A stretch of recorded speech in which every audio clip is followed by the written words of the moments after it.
Is this not the end? Oh my god, I can't believe my eyes. How can she lift that massive rock all by herself? She's got to be one of those Adepti, surely.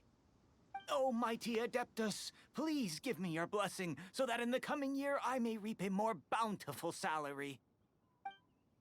This is top tier in size and quality, and the condition it's in is quite simply immaculate. Congratulations, this item is approved for submission. I'm going to award you full marks for the Sunset Vermilionite item. May I take your name? My name isn't important. I'm not even here to compete. I was just delivering this for some other people. They should be here any minute now. Shenhua and Ningguang's little helper. Ah, so you're the ones behind this. No wonder. The rarest talent turns in the rarest plastrite specimen. But I have to correct you on one point. It's not helper, it's secretary. Okay then, Miss Secretary, what do you think of the rock we found? Pretty amazing, right? In truth, it is the finest piece of plastrite we have received so far. If everything goes according to plan, we will use this piece in the foundation of the Jade Chamber, which will enable us to proceed to the next stage of construction. As a side note, Lady Ningguang has rented some dwellings in the nearby area to serve as accommodations for the contestants. If you need a place to rest, you are welcome to stay there. Now, please excuse me. As you can see, there is still a lot of work to do on the building site. Shenhua, just now on the way over, pretty much everyone was singing your praises. Oh, really? What kind of reaction is that? So strange. Aren't you happy about it? Whenever Paimon gets praised, Paimon can't help but hold her head up high and break into a big smug smile. I've had similar compliments before. They call me an Adeptus, treat me with great deference and respect, as if I'm set apart from the common folk. Yeah, 'cause that's how Adepti are. At least the ones we've met are pretty unique and reclusive, too. Way different than normal people. But I am not... Shenhua? I'm fine. I've been exerting myself quite a lot ever since we set foot in that abode. I'm just a little fatigued. Well, Byron said that there are some makeshift hotels we can use, right? Let's go check in and take a rest. No need. I simply need to find myself a secluded place in the wilderness to sit and meditate in silence. You can't do that. It's dangerous out in the wild on your own. When you're hungry, you go eat something tasty. And when you're tired, you go lie down in a nice, comfy bed. All right? Seriously, don't punish yourself like this. Okay. If you insist. Great! Now we're talking. Let's head to our hotel.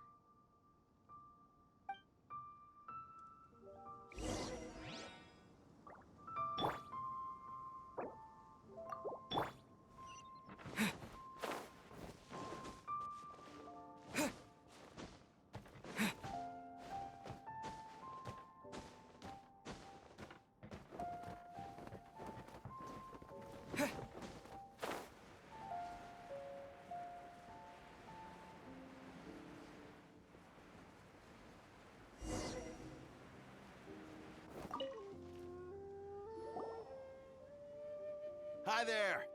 Checking in, are we? You're just in time. We only have 2 rooms left. Since this was chosen as the building site for the new Jade Chamber, we've had a constant stream of people in this area. And not just workers either. Visitors, business people, tea sellers, all sorts. So, business is booming for me today. Very few vacancies. You're lucky you got here when you did. Great! One of your rooms is still being cleaned. I guess it should be ready within the hour. The other room is just through the door on the left. Here are your keys. All right, Hope you enjoy your stay. Please excuse me, I'll leave you to it. Shenhe, you should go get some rest.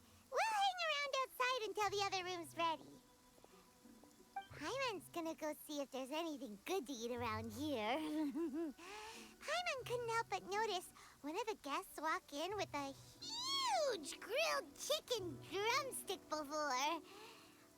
Let's buy one for Shenhe too. She can have it as a midnight snack. Or save it for breakfast tomorrow. All right. I will head to my room for now.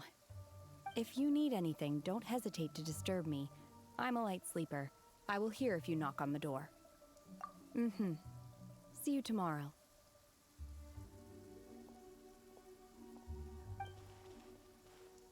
Hey! Isn't that Cloud Retainer?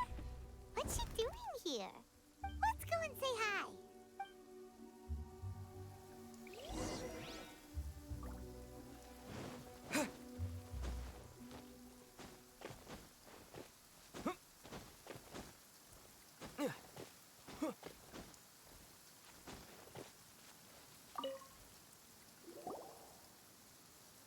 One trusts you have met Shenhe.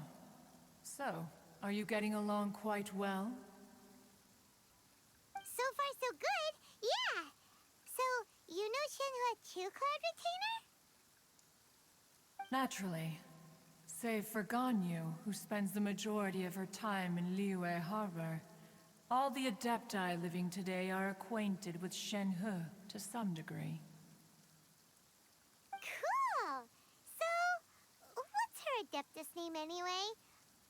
Calling her Shenhe feels kind of friendly, but also kind of disrespectful. So Paimon's thinking maybe it'd be better if we called her by her Adeptus name instead. Her Adeptus name? Why, pray tell, would Shenhe have an Adeptus name? Don't all Adepti have a special title they go by? On this latter point, you are correct. However, Shenhe is human. Oh, right. What? You knew already? So is Paimon the only one who didn't know? Do you mean to say that she presents differently from ordinary human beings? Well, to start with, her problem-solving methods are extremely direct. Ah, yes. She was like this all those years ago when one first met her. In this respect, she has not changed. One first found Shenhe by chance in a cave. One was passing by and sensed the presence of a god's remains. Being of an ever-vigilant disposition, one entered immediately to inspect the scene. Inside was Shenhe, then aged around 6 years old. In her hand, she held a dagger with which she was confronting a monster that was the god's remains incarnate. That sounds so dangerous. When one arrived, she had already been locked in confrontation with this monster for several days. Most mortal children are fragile, both physically and mentally, and are highly reliant on their parents for survival, but not so her. That she was able to endure such terrible danger was due not only to her strong willpower, but also to the bloodlust and homicidal instinct with which she was born. One dealt with the monster, yet she still refused to lower her guard. She even pointed her dagger in one's direction and remained ready to strike. Only after she was satisfied that one had no intention to cause her harm did she finally relent. She then passed out without uttering a single word. In other words, if you hadn't passed by that day, Shenhe might have... Not necessarily. Upon one's arrival, one could sense that the god's wrath was gradually receding. Even had the stalemate continued, one suspects that Shenhe may have still emerged the victor of the confrontation. though? Why was a tiny little kid battling against the wrath of a god in the first place? Alas, the mortal world is rife with suffering of every kind. And she had experienced her fair share of this, even at a tender age. Seeing that she was homeless, one decided to adopt her. Indeed, it is one to whom she refers. Shen-He has an extraordinary constitution, making her well adapted to practicing the Adepti arts. All the Adepti cherished her talents, and so we were willing to train her. However, her homicidal urges did not subside with age. Rather, they grew stronger day by day. Mooncarver once performed a divination for her. He declared that her fate is to bear the curse of calamity. Consumed by malevolent energy, she is prone to bring harm to those around her. Such is the magnitude of the danger this poses, that her soul must be bound with red ropes to keep her homicidal instinct at bay. The red ropes have indeed served to keep her calmer and more content. They also seem to have rendered her somewhat inexpressive. Perhaps the red ropes are so powerful that they have suppressed some of her other emotions as well.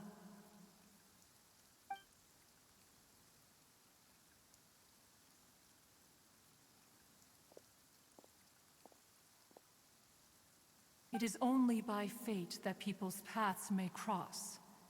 Now that Shen-He's path has crossed with yours, please be sure to treasure the gift that fate has given you, and take good care of her. Oh, now Paimon gets it. You came out here to check up on Shenhe because you were worried about her, didn't you? Huh.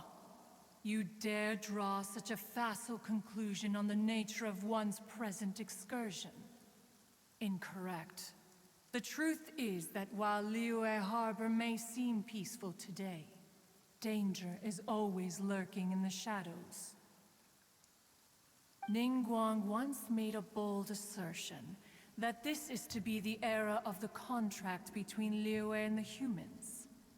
Well, one is most curious to observe how she will respond to the coming storm. If she handles it admirably, one is willing to be a witness to her achievements. But if she does not, the Adepti shall not hesitate to seize control. Let us conclude our conversation here for today. One has occupied enough of your time, and night is approaching. Be sure to get ample rest.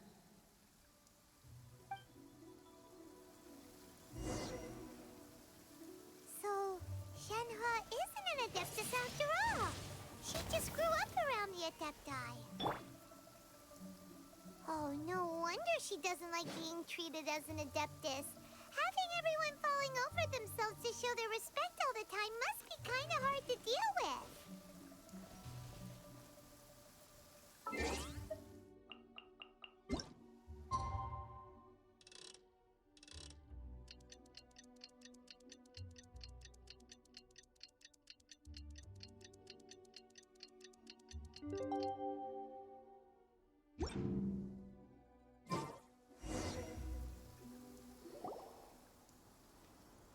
Hey, so, Shenhe, Master has relayed my situation to you, I take it. oh? How did you know? I'd intended to wait until you came back before going to sleep, but I didn't hear you come in. I was worried that something may have happened to you, so I went outside to check and caught sight of my master. On top of this, you have been acting very strangely around me this morning, causing me to suspect that my master must have told you everything about me. After all, Master is very talkative. Sorry, Shenhe. Paimon had you down as an Adeptus this whole time, but it turns out Paimon was wrong. It's okay. I don't mind. the fault is mine for not explaining everything to you sooner. Because in my experience, trying to explain is a futile pursuit.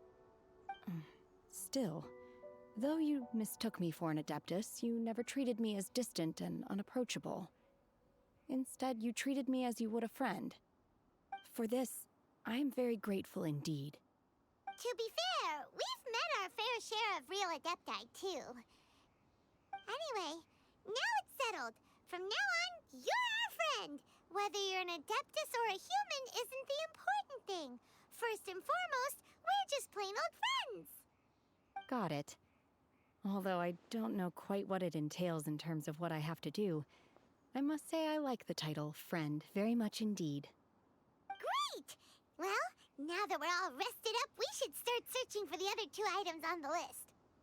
But before we do that, let's go to the building site and ask Ningguang's little helper how the progress is going.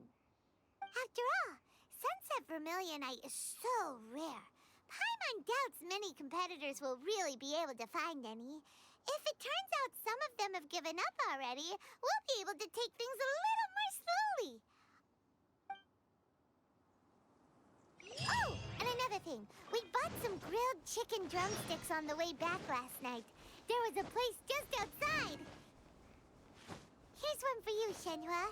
Try it! They're so good. I concur. It has a rich flavor, far more agreeable than those I've cooked for myself in the wilderness in the past.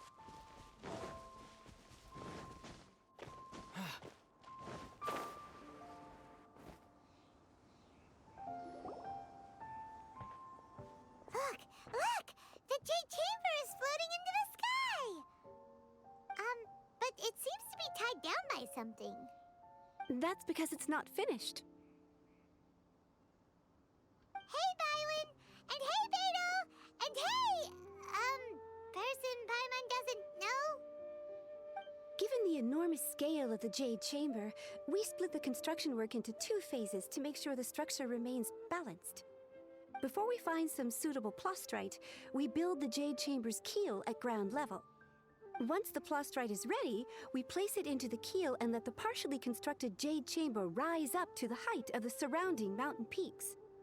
The remainder of the construction work is then carried out at that altitude. Once everything is ready, we release the iron tethers and allow the Jade Chamber to rise to its target altitude. Miss Bywin, we've brought some new materials to submit. One moment, I'll be right there. The construction work has only been able to progress this rapidly thanks to the plastrite provided by you. Lady Ningguang is most grateful and looks forward to seeing more of your work. Wow, can't believe you sourced the plastrite so quickly. It's the key piece of the puzzle. Looks like you beat us to the punch. Beto? You're joining the Jade Chamber contest too? Sure am.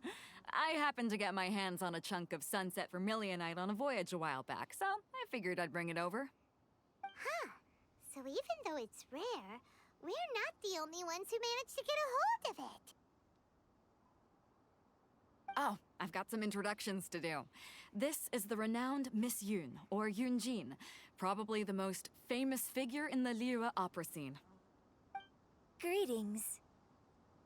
These 2 are Paimon and the Traveler, both good buddies of mine. And this is... sorry, not sure we've met. Shenhua. I am their... friend. Good to meet you. A friend of a friend is my friend too. Or, as I like to say, a mate of a crewmate is part of the crew. Miss Yun is also here for the contest. Turns out she needed to borrow a boat, so we came together. It's an honor to finally meet you both. I've heard much about you. Miss Shenhe, though we are only meeting for the first time, I have a feeling that we will get along very well indeed. To be honest with you all, I am in great need of this opportunity to ask Lady Ningguang a question. That's why I joined the contest. Thanks to my father's connections, I was able to acquire a specimen of the plastrite required. Fortunately, it was approved for submission, despite being a little on the diminutive side. Wow. So it looks like the 3 of us are competitors now. Excuse me for prying, Miss Shenhe, but are you competing as well? No, I don't have any questions for Ningguang. I just wanted to help him win. In that case, I have a proposal to make. Lady Ningguang said that the first 3 contestants to procure all 3 materials will be awarded the chance to ask a question. Well, there are 3 teams here. We can split the prize between us. Instead of competing against each other, we could work together to secure the top 3 places between us. What do you think? Sounds great, but how does that change things exactly? I think I see where you're going with this, Miss Yoon. The plastrite was the most difficult item to source by a long shot. Luckily, all 3 of us managed to get our hands on it. The 2 remaining items aren't quite so rare, so as long as one of us finds a way to source it, the other 2 can hop on the bandwagon. How'd I do? Is that what you had in mind? Precisely. Huh. Interesting approach. Okay then. All right, I'll go first. I have some leads on these wonder cores. From what I've heard, the core itself is really not that difficult to make. The hard part is getting hold of the ore used as raw materials.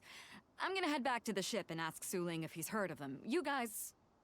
We will head into town and seek advice from Master Zhang of Hanfeng's Ironmongers. Wonderful. We'll split into teams then, and whoever makes progress first brings all of us a step closer to victory. I'm gonna take off. See you later. Okay, let's go! By the way, what question are you gonna ask Ningguang, Yunjin? I'm looking for a venue to host the performance of our new opera. Lady Ningguang has excellent judgment, so I would like to hear her opinion.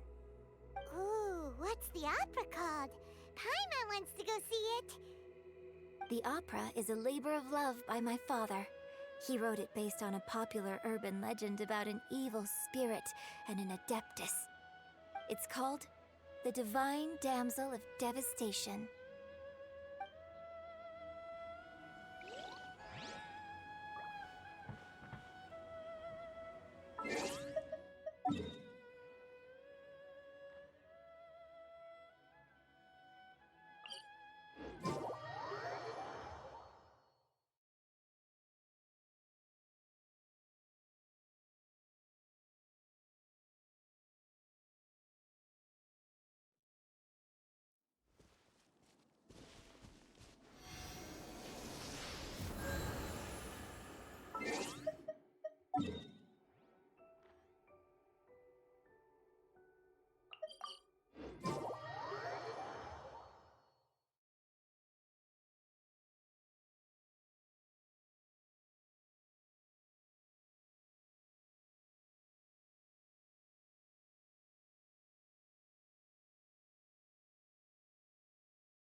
Let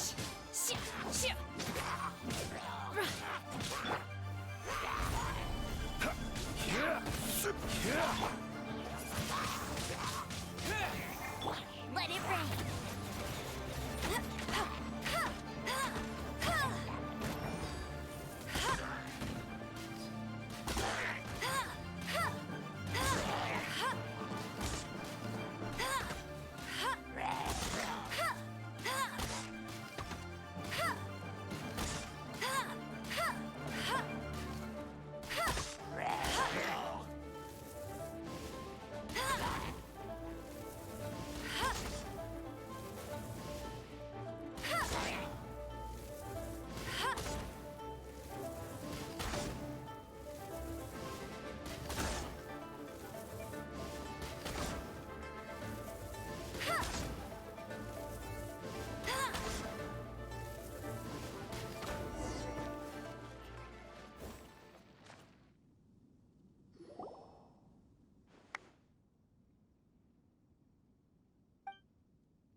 hello. Are you here for something off the shelf, or do you need something forged? Excuse me, Master Zhang. We were wondering if you'd heard of something called a Wonder Core. Of course I have. Sorry, who's asking? My name is Yunjin. Perhaps you don't know me, but I believe that you forged some weaponry for my father in the past, for stage use. Yunjin? Stage use? Oh, so you must be Miss Yoon. Sorry, my brain's finally caught up. It's not used to doing much beyond bashing a hammer all day. Everyone's heard of you, Miss Yoon, even folks who don't make it to the opera all that often. Like myself. So, you're here to ask about Wonder Cores, huh? As it happens, I do know how to make them. Matter of fact, I made some for Lady Ningguang back when she was building the original Jade Chamber. The types of ore needed to make Wonder Cores are a little hard to come by. Lady Ningguang supplied them herself last time. I don't suppose you've brought any yourselves? No? We were gonna ask you what kinds of ore we need. Sure. Well, you'll need two kinds. Star Splinter Iron and Subrosium. If I remember correctly, Lady Ningguang sourced her Star Splinter Iron from the Mount Tianheng area. They say it resonates with visions. It could take some work, but if you stick with it, you'll find some eventually. As for the Subrosium, though, that's trickier. It's all but unheard of on the market.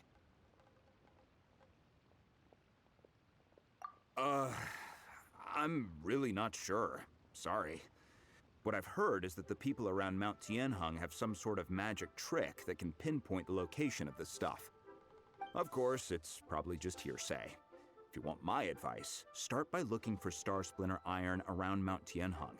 And if you run into any locals, ask them a few questions about Subrosium. Mount Tianheng.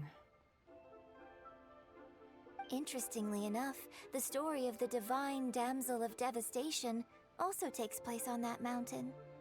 I hear the view there is quite spectacular. A favorite destination of the Adepti, in fact. Perhaps it can give me some inspiration. Let's not delay. We should head straight there.